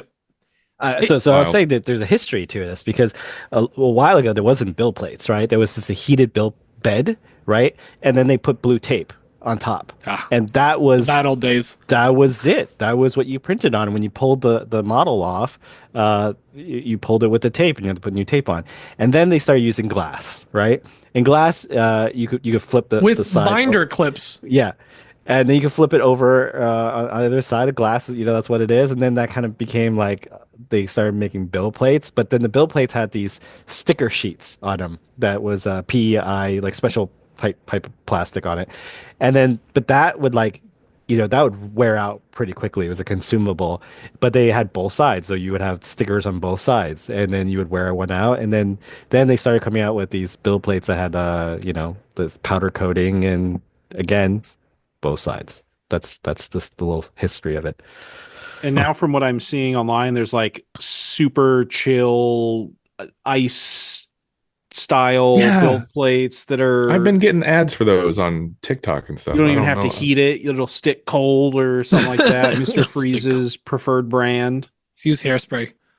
Yeah, I just doused. At least for now. Watch. One day we're gonna be like, "Do you remember when we use hairspray? Mm-hmm. What a bunch of weirdos!" Yeah, they might have like vacuum tables or something. That'd be kind of cool, right? Heated vacuum table, or not even heated at all. So loud. I mean, I do love when you, especially with like PET G on a textured plate, and it sticks really well. And then the second it cools off, it just like pops off on its own. Like I'll grab the print. And I'm like, were you even stuck down? Thermal contraction, I guess, at that point, right? Yeah. I mean, we're familiar with it, boys. Am I right? Contraction. I was in the pool. It was all a dream. Alex, good question. You know what? Let's. This is a good one too because I think Dave will relate. Because Dave is a tool nut. Wait, did we answer Alex's question? We did not. We did did. not. I was just yeah. We all use both sides, but like We use both sides. it takes a while to wear out. Yeah. I absolutely use both sides. He just hasn't gotten. He's 10% through the first side. That's it. Yeah.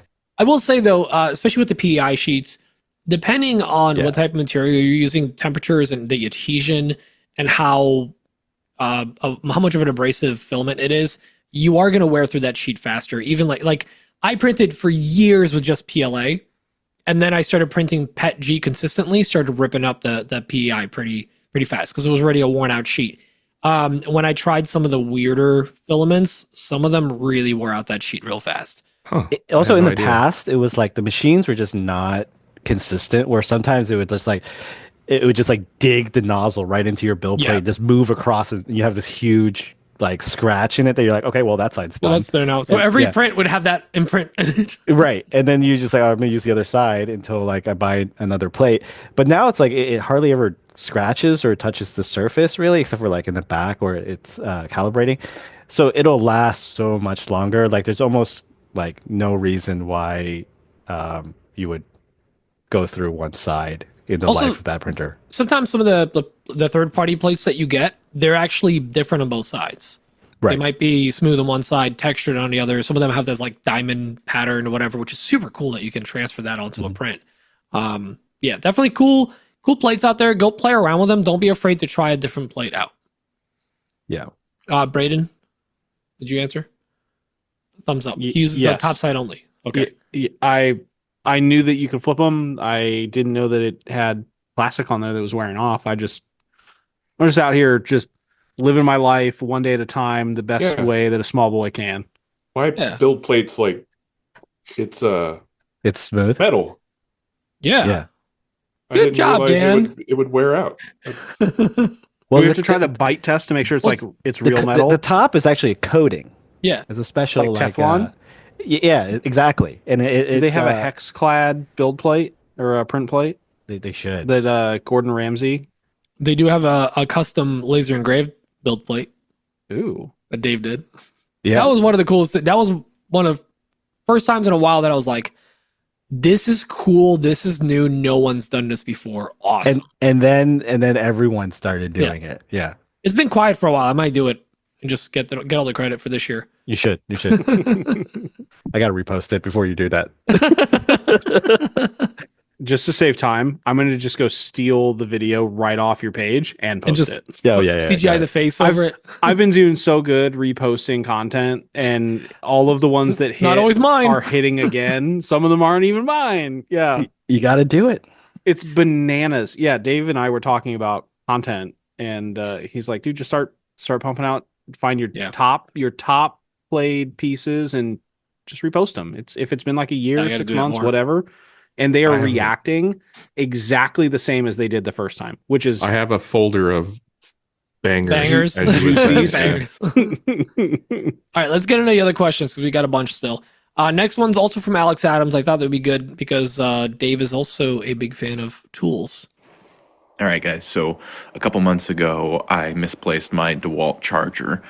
Thinking that it would turn up, I waited, but the batteries got low, so I broke down and ordered a generic DeWalt charger with a couple of extra batteries. And I poop you not, less than 24 hours later, I find the original DeWalt charger. So I'm curious, how long do you wait for something to be missing before you just break down and buy a replacement? Oh, such a good question. Honestly, if it's something I use regularly, it almost immediately goes into my cart. Unless it's something that it's like kind of expensive. I'm like, I know it's here. I'm gonna find it.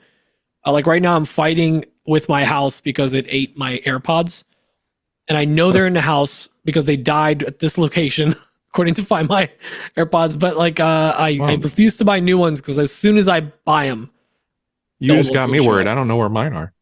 Oh no. Yeah, it's got to find them. But yeah, things tend to go in my cart. If it's something I use regularly, things go in my cart pretty fast. Braden, I think your answer is going to be short. Almost immediately. My financial podcast is not well listened to because it's all garbage advice. I'll order it within 5 minutes if it's something I'm using regularly. And I do this for a reason. The second I order it and like money goes out of my account for something, I will find that thing within 10 minutes. So what I do is I just have a spare. I just jumpstart that process. Well, no, usually I can cancel the order, but it's like I'm like punking the original item. I'm like, if you don't come out, I'll replace you. You know. Oh. So okay. it works 60% of the time. It works every time. Got it. Dan? Good statistics. Yeah, if it's something that's going to slow down production in my shop, it's an immediate buy. Like there's no question. It's something I have to have. I'm not even waiting. And unlike Braden, I won't cancel the order. I'll just be like, okay, now I have two. Cool. And I'll probably lose one of them anyway. So at least I'll always have one on hand. So no hesitation either. I'll bet Dave is the same. No, I'm actually he just doesn't lose things. He's a better person than us. That is literally my answer. Wow. I mean, I'm not going to say I don't lose things, but I'm saying with tools and things in the shop, almost everything that I have, it has a holder. It has a specific home. And when I'm using it, it's on my workbench. And when I'm done after like the project or whatever, it goes back on its holder or in its case, put it into a nice Look spot. at Mr. Fancy Pants. I'm just saying I don't lose tools. I do lose a pencil, or I have a bunch of tape measures that float around. But Wait, don't let him. I'm gonna lose my mind over here. Hang on, don't let Dave make you feel bad. His shop is the size of a Honda Odyssey. Okay, like there's not that much room. It is true. It is with a true. wall-mounted CNC. It is a one-car garage, but like it is pretty organized, man. It's fancy pants Rich McGee over here. More stuff, more problems, guys. I just have my stuff that. Calm down, Dave Kondo. Listen, I've got 99 stuffs. It all brings me joy. I've got 99 stuffs and a B81, so. Well, actually, so the next question from Thomas. I can't believe you, Dave. I'll never recover from. I'm so upset with you right now. Saying you're better than us. Yeah, I am. All right. Why do we bring him back on? Did we all answer? Yes. Okay. Next question's kind of on the same subject from Thomas from France. Do something French in your neighborhood. Who you gonna call? French.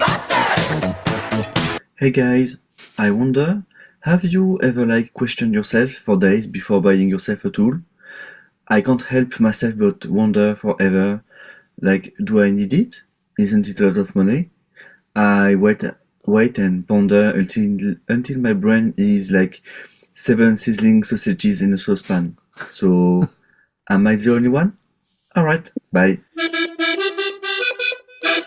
7 sizzling sausages in a saucepan is going to be my ringtone now. Giggling with glee. I'm so filled with joy right now.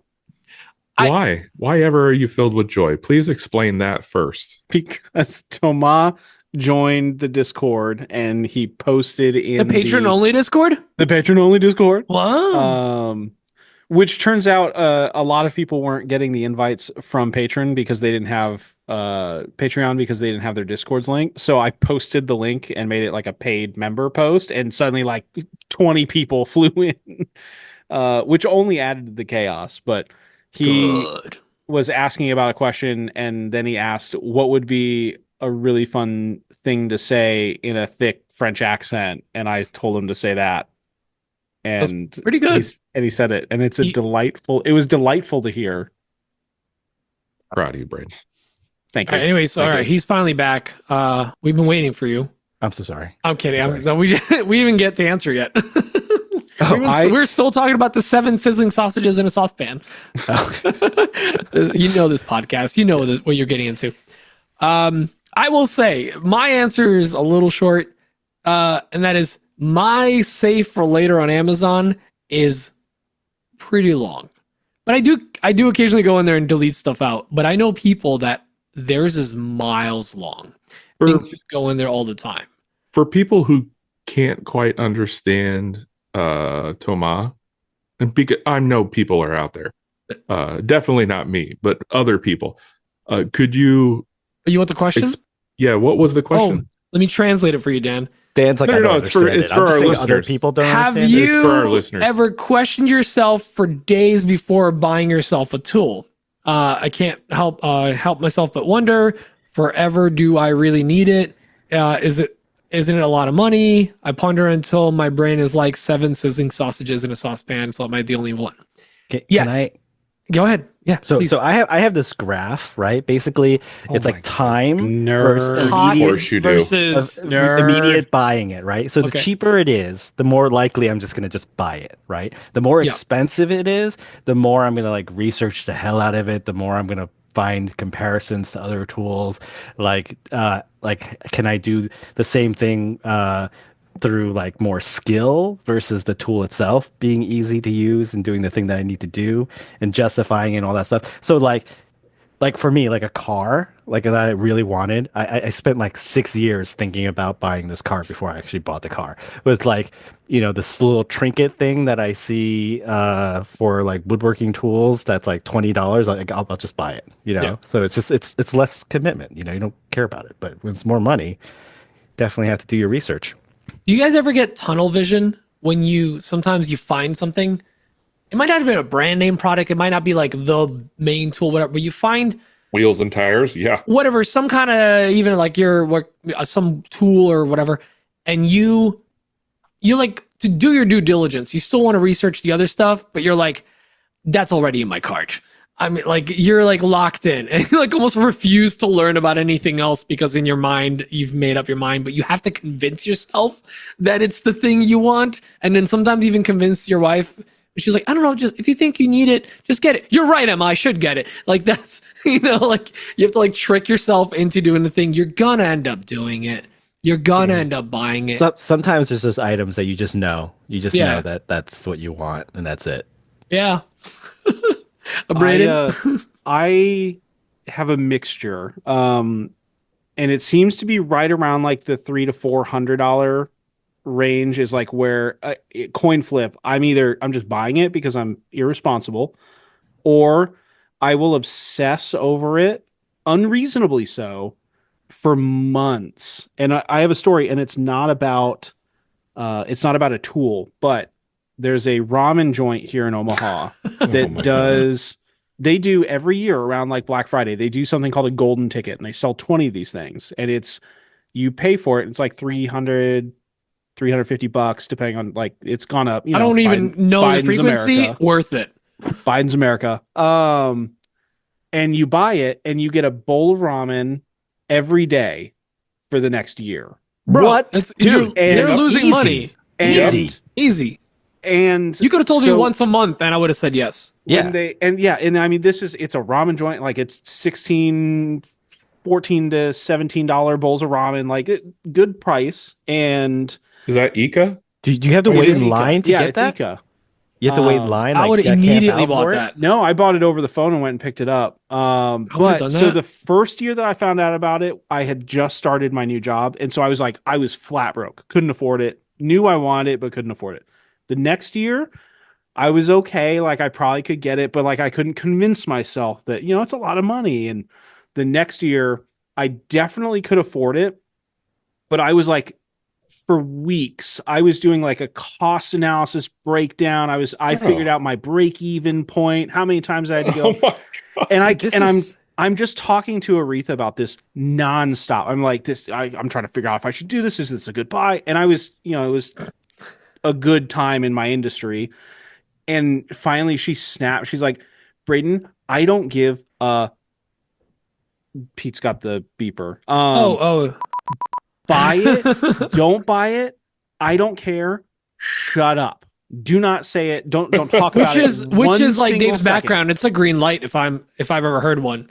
Right? That's it. She told me, she's like, just buy it. I don't care. If nothing else, it'll shut you up. Dude, And I did the math. it. At $15 a meal, it's 20 meals.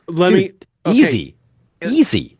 I broke even January. Yeah. I ate ramen every single day of the week until March. Here's the thing. I wouldn't even get upset. Every year they do it. That's an invest. That's like as someone who does investing in money. Yeah, that is. Do you think they've already sold out? Because I will go buy one tomorrow. Here, I wouldn't even be upset for ramen. I wouldn't even be upset if I ended up going good ramen too. 10 times and I lost money on it. You know what?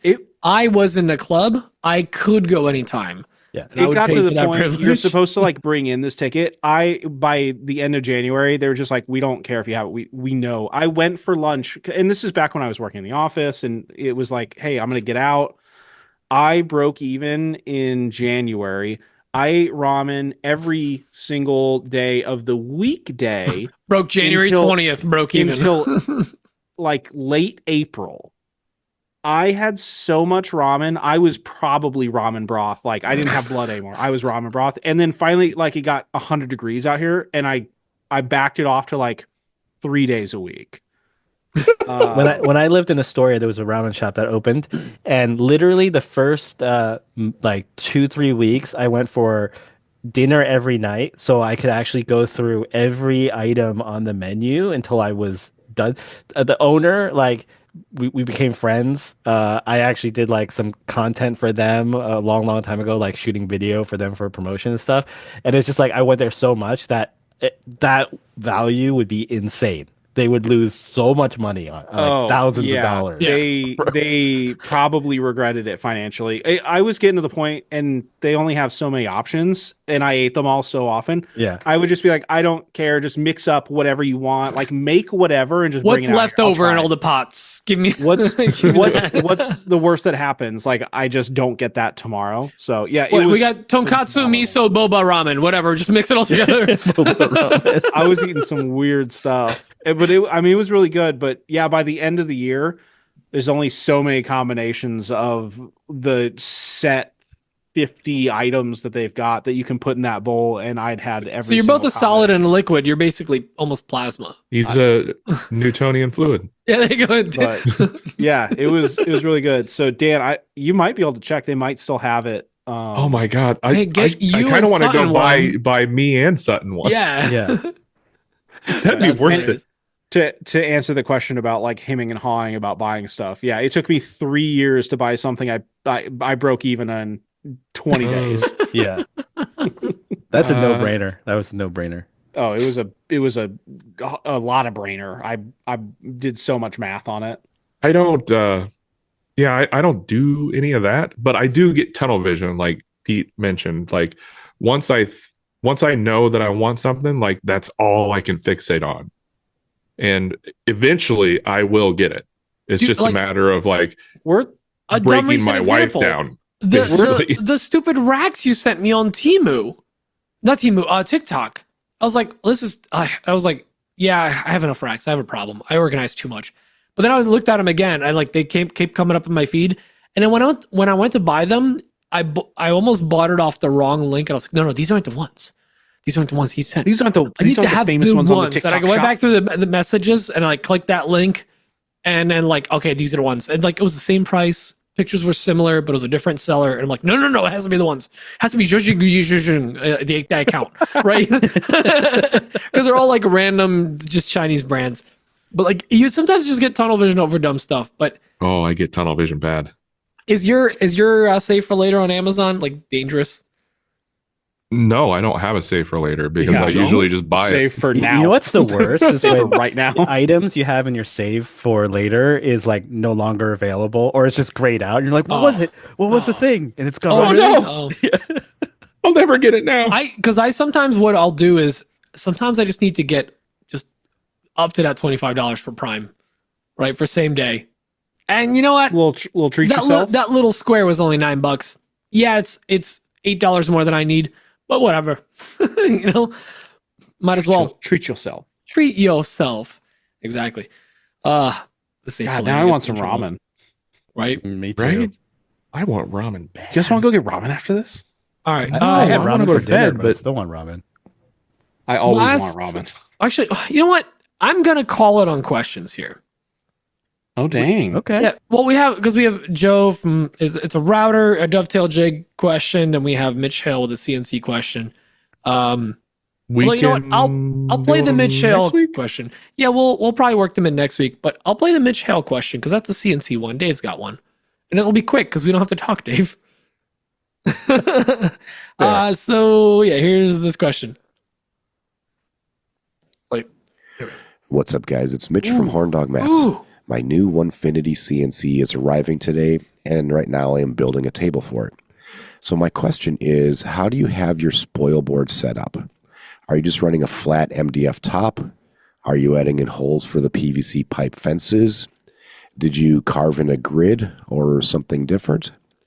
My follow-up question is, what is your favorite work holding method? Are you using tape, screws, T-track, or something else? I'm going to let you answer in the order of who uses their CNC from the most to the least. So, Pete, you're up. Funny guy. Dan, you want to start? Yeah, sure. I put down a solid piece of MDF. I put on the outside of the MDF a fence made out of white oak. So I line the MDF up where the machine homes. So it's always like that's my starting point for everything. Your corner. Yeah. The home corner, the lower left. Your zero, if you will. Yeah. And then I'll route out T-track slots that go vertical. And then that's how I do hold down. I hold everything down by pushing everything up against the fence in that corner. I just So have everything- Sutton hold it down, and then when the bit gets close, he lets go and holds down with the other hand. Don't you dare let go. So yeah, that's that. And I never have to worry about rehoming the machine unless something goofs up. But we're tired, Dan. That's too dang bad. Braden, I think you're next. I have a nightmare of a spoil board system, and not like it works fine. I put risers on all of my corners to get up a little bit higher, and then I overshot it, so I'm too high. So now I've got one layer of MDF, then I have a second layer of MDF that is slotted for T-track, and then I went down with that one because I wanted to put the bit setter on it, but I wanted to be below my spoil board so it wasn't in the way, because I sometimes use the full 48 by 48. So now I have a third set of strips of MDF. How much so clear? that the What do you have, like T-track is quarter inch of available. clearance at this point? No, I still have 7 inches of clearance because of these risers. Like they're huge. Oh, because but you have the risers on this. Yeah, Oh, I've got I the understand. risers, which is really nice because that means I don't have to worry about like material getting in the way on the X axis. That's like lowering your lifted truck, like having like a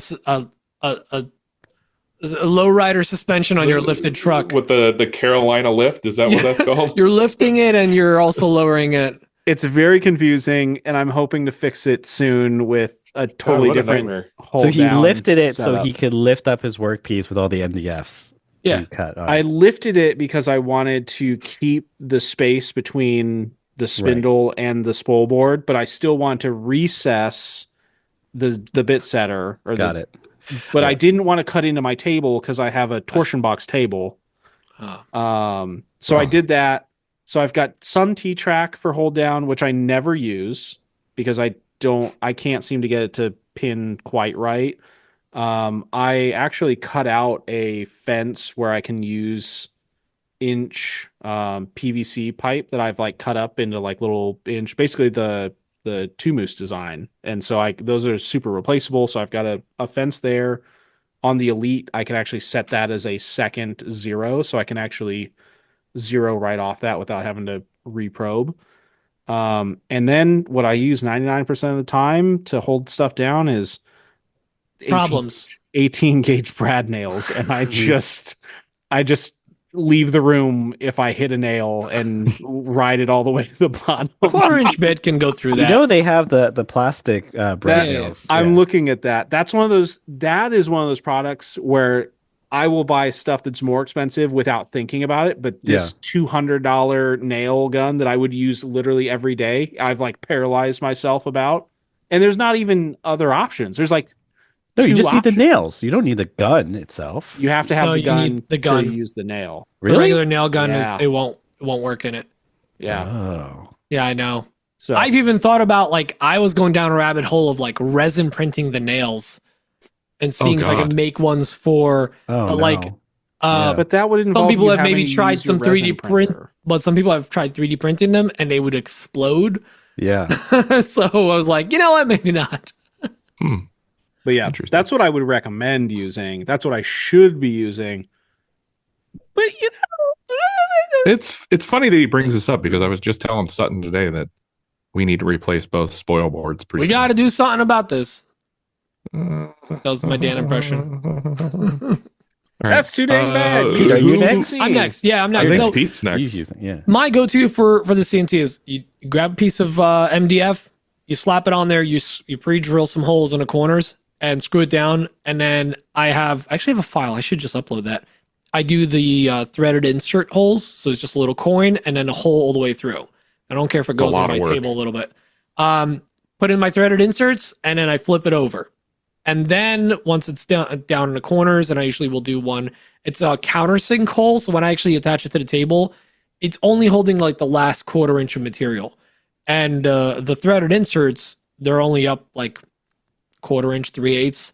So the rest of the material you can flatten over the years and you get it flattened out. But you want to make sure that you got that spoil board attached at least in the corners. And I would do literally like the 9 grid, like 3 on the left side, 3 down the center, 3 along the right side, countersunk at least halfway down, and then flatten the whole thing with a flattening bit. Once you do that, Yes, you can that's do, important. You do whatever you want. I highly recommend if you can get it from your lumber yard, try to find 1-inch MDF. It's heavy as all hell. Actually, if you can get ultralight too, it's great. It's way lighter and easier to handle, but you will be able to flatten that board for years to come without making it all the way down to your threaded inserts.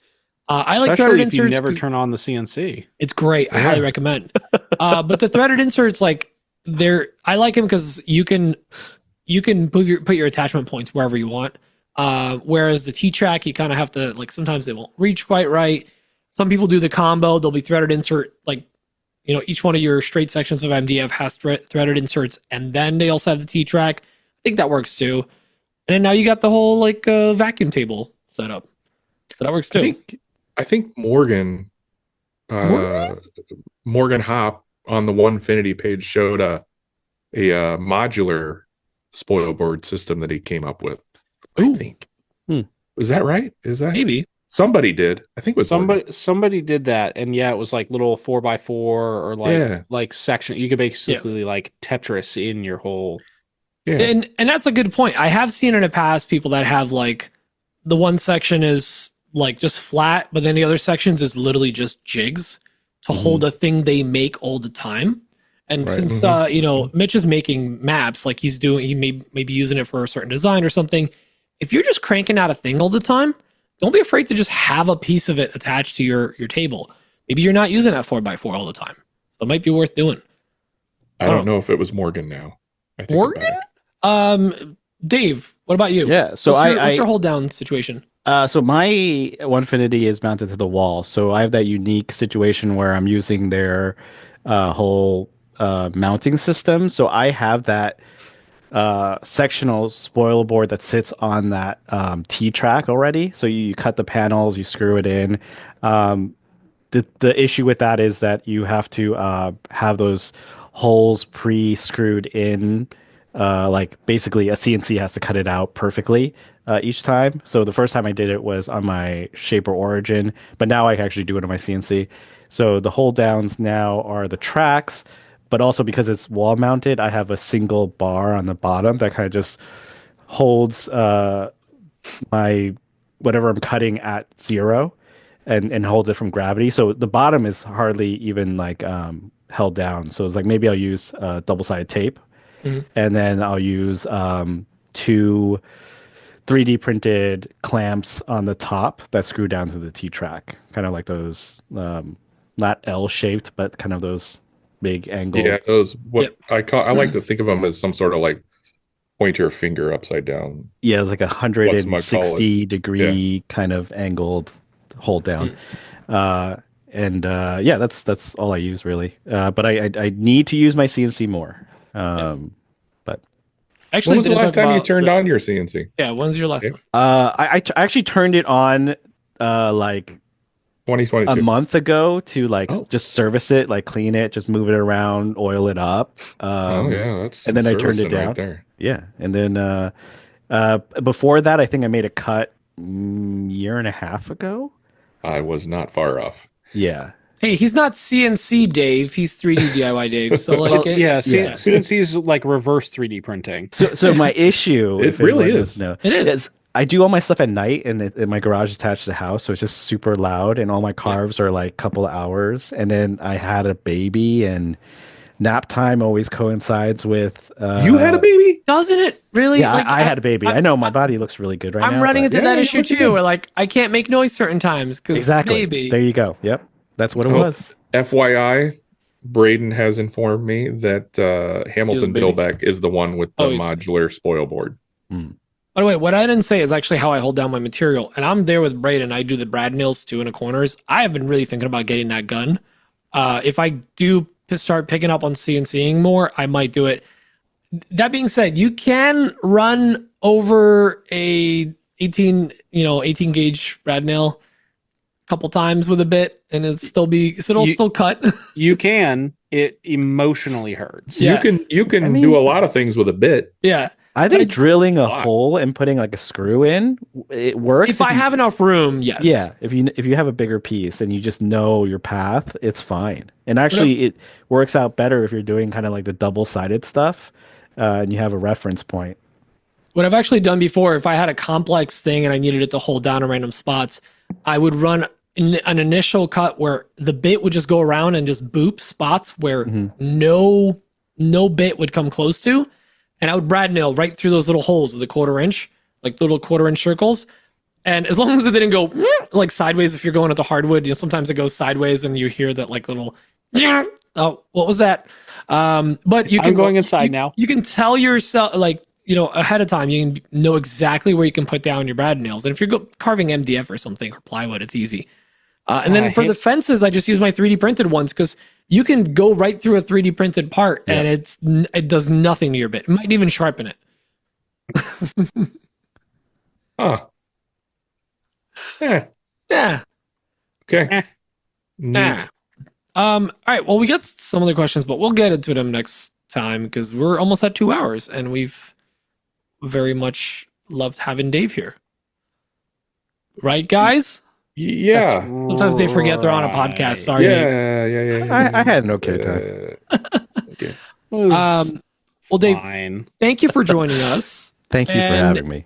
If people were looking to maybe, I don't know, follow you or maybe support you, where can they find you? You could find my content on 3D DIY Dave on Instagram and TikTok and YouTube. You could find feet pics on my Patreon. Oh, I forgot to mention that. Yeah, that's it. That's my socials. Hit me up. Don't tell people about the Patreon. That's going to make it harder for me to win. Dude, you're never gonna win. It's fine. Yikes. I feel like it's rigged against you, Braid. Sorry, bud. Unsubscribe, charge back. Dan, you want to say some words? I do. I like lamps. Also, I also Do like you really our, love? Do you really love lamp, or did you just see the lamp? yes. I also love our patrons, and our patrons help keep this show afloat, as it were. If you enjoy the podcast and you want to help us out, you can go over to patreon.com/anotherwoodshop podcast and get signed up over there. And this year, we are doing monthly patron giveaways. So Allegedly. get in on that. Also, being a patron gets you entry into our very secret members only Discord. Go check it out, please. I'm begging you, please. Braden, do you got something else? Just real quick, leaning into my addiction, I have made it easier for people that are interested in our patron page to get there. You don't have to type in patreon.com/anotherwoodshop podcast anymore. You just have to go to iloveawp.com. Oh my God. You have a problem and I'm okay with it. Did we have to reimburse him for all these? No. All right. I'm okay. Because he's sitting on these. This is an investment for him. He's saying this is is Dogecoin for when we go big. Debates buying a $350 ramen card or spend tons of money on domain names. I never said that my problems make sense. There's just your said answer, that they're Tom. problems. There's your answer. All right, go to iloveawp.com. Yeah. And if you want extra entries, go to arethechairs.included.com, which will take you to the St. Jude's page where you can donate some money to children's cancer research, and that will get you extra entries for our giveaway this month. Every $5 gets you one. Every $5 hairs gets you one more bonus entry after being a paid patron. There you go. So there you go. Thank you guys. And thank you, Dave, for joining us. And thank you, our wonderful sponsor, WTB Woodworking, for keeping the lights on here. Make sure to go check out their giveaway as well and the live they're going to be doing later this month with LaMelo. And tune in next week. We've got a guest. Who's our guest next week, Braden? Kara from And East, a Pacific Northwestern maker. Oh, other coast. Pacific Northwest. Oh, I get it. And East. Wait, no, I don't get it. We'll ask her. Pacific we'll Northeast. ask her about it. Yeah. Because it's the and symbol. It's not the word and. It's the ampersand. The amperanderstand. That. Anyways, well, tune in next week and make sure to go check out 3D DIY Dave and also Mini Dave or regular size Dave, because this is Dave XL. And we'll see y'all next week. Love y'all. Bye. Bye. Bye. Love you long time.